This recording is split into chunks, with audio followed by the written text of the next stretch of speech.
Hello dear student, how are you all? I hope you all are fine. So बच्चों, आज आपकी हिंदी व्याकरण की क्लास 4th का चैप्टर नंबर 4 स्टार्ट करते हैं। आपके चैप्टर का नाम है बच्चों संज्ञा। आज हम संज्ञा पढ़ेंगे, जिसे हम इंग्लिश में नाउन कहते हैं। ओके, तो आज हम नाउन के बारे में पढ़ेंगे। तो बच्चों, आज आपका एक न्यू चैप्टर है संज्ञा, उसे स्टार्ट करते हैं। संज्ञा के बारे में हम अपने पॉइंट देखेंगे। ठीक है, सबसे हमारे जो पार्ट के अंदर दिया गया है पॉइंट है बच्चों संज्ञा के भेद। ओनली संज्ञा के भेद जानेंगे हम। ठीक है, संज्ञा क्या है और संज्ञा के भेद कितने होते हैं। ओके, तो बच्चों आओ बच्चों पार्क में घूमने चले। ठीक है, यहाँ पहला है हमारा आओ बच्चों पार्क में घूमने चले। यहाँ पर ये पार्क की क्या है, एक पिक्चर दे रखी है। ये पार्क की हमारे पार्क की पिक्चर है। ठीक है, कि आओ बच्चों पार्क घूमने चले। ठीक है, तो बच्चों आपने पार्क में क्या क्या देखा? पहला सवाल है बच्चों, आपने पार्क में क्या क्या देखा? हमने पार्क में देखा फूल, माली, तालाब, बच्चे, आइसक्रीम वाला, पेड़, चिड़िया, हरियाली। हमने ये सभी तो देखा, आइसक्रीम वाला, पेड़, बच्चे, हरियाली, ठीक है, माली, है ना, तालाब, ये सब क्या है हमने उस पार्क में देखा। ठीक है बच्चों, स्पष्ट है कि हम किसी भी वस्तु, स्थान, प्राणी या भाव को उसके नाम से पहचानते हैं, अर्थात नाम हम सबकी पहचान है। नाम ही व्याकरण में संज्ञा कहलाता है। ठीक है, समझ पा रहे हैं कि नाम ही जो होता है बच्चों वही संज्ञा कहलाता है। व्यक्ति, प्राणी, वस्तु, स्थान या भाव के नाम बताने वाले शब्दों को संज्ञा कहते हैं। ओके, सो आगे बढ़ते हैं। संज्ञा के भेद, काइंड्स ऑफ नाउन। अब हम संज्ञा के भेद देखेंगे। संज्ञा के 3 भेद होते हैं बच्चों, व्यक्तिवाचक संज्ञा, जातिवाचक संज्ञा, भाववाचक संज्ञा। तो आप देख पा रहे हैं कि व्यक्तिवाचक संज्ञा, जातिवाचक और भाववाचक। किसी विशेष व्यक्ति, वस्तु, स्थान का नाम व्यक्तिवाचक संज्ञा कहलाता है। विशेष व्यक्ति कौन होते हैं बच्चों? जो प्रसिद्ध होते हैं, जैसे महात्मा गांधी, डॉक्टर राजेंद्र प्रसाद, वी.आर. अम्बेडकर। ये लोग कौन है बच्चों? ये लोग प्रसिद्ध नायक हैं। ठीक है, विशेष वस्तु। अब हम विशेष वस्तु के बारे में जानेंगे, जैसे गीता, रामायण, बाइबिल, कुरान, ये सब क्या है? विशेष वस्तु हैं, है ना।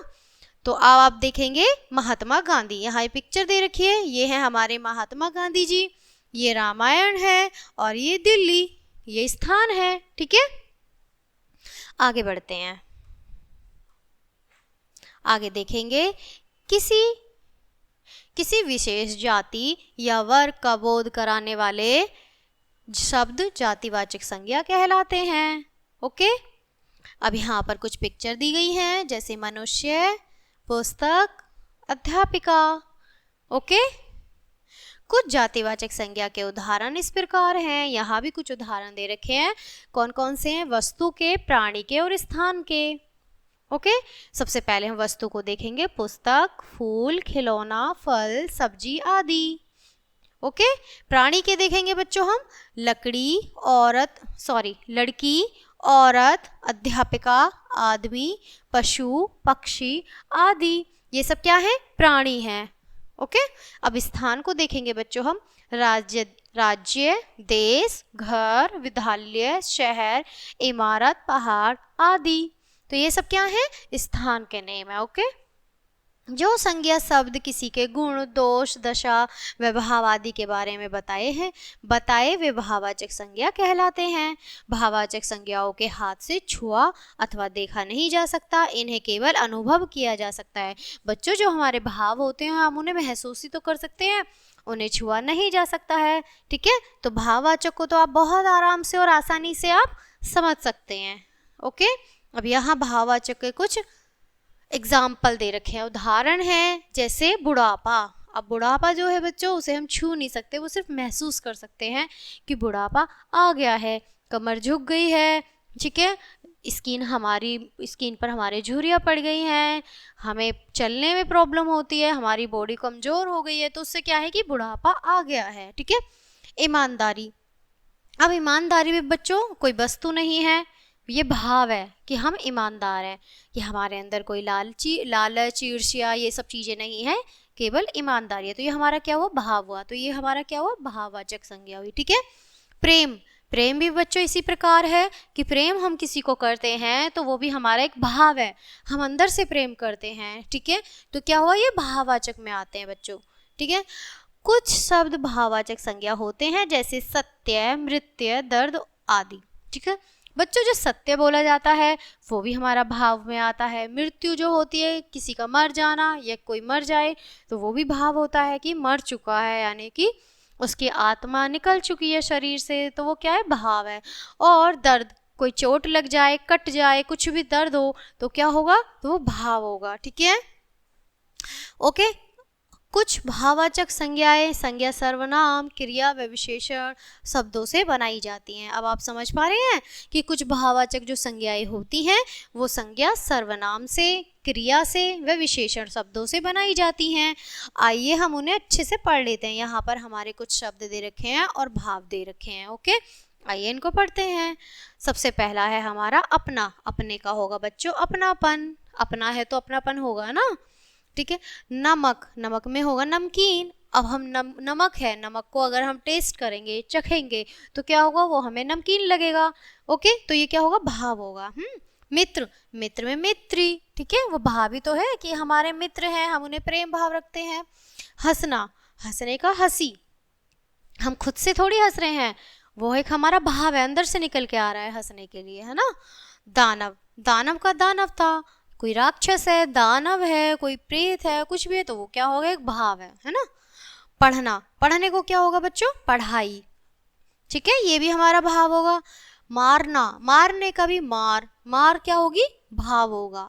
एक, एक का होगा एकता, एक यानी कोई प्राणी है एक, लेकिन एकता, एकजुट होना, वो एक भाव हो गया। वीर और वीरता, वीर हम किसी के लिए कहेंगे कोई अच्छा काम कर रहा है, वीर है वो, लेकिन वीरता, वीरता दिखाना, वीरता दिखाना मतलब अंदर से एक भाव प्रकट हो रहा है। मानव, मानव का मानवता, कि मानव है तभी तो हमारे अंदर मानवता है। मीठा, मीठे का मिठास, कोई वस्तु कोई मीठी है, कोई चीज़ मीठी है हमारे पास, तो उसका जो भाव होगा वो हमारा क्या होगा, मिठास। ठीक है। बच्चा, बच्चे का हमारा क्या होगा, बचपन। अब बच्चा होता है तो बच्चे को पता होता है कि वो बचपन में नहीं, लेकिन हमें पता होता है कि वो बचपन में, लेकिन ये क्या है, एक भाववाचक है। इसी के साथ हम पाठ को दोहरा लेते हैं एक बार, जो हमने अब तक पढ़ा। व्यक्ति, वस्तु, स्थान, प्राणी या भाव के नाम को संज्ञा कहते हैं।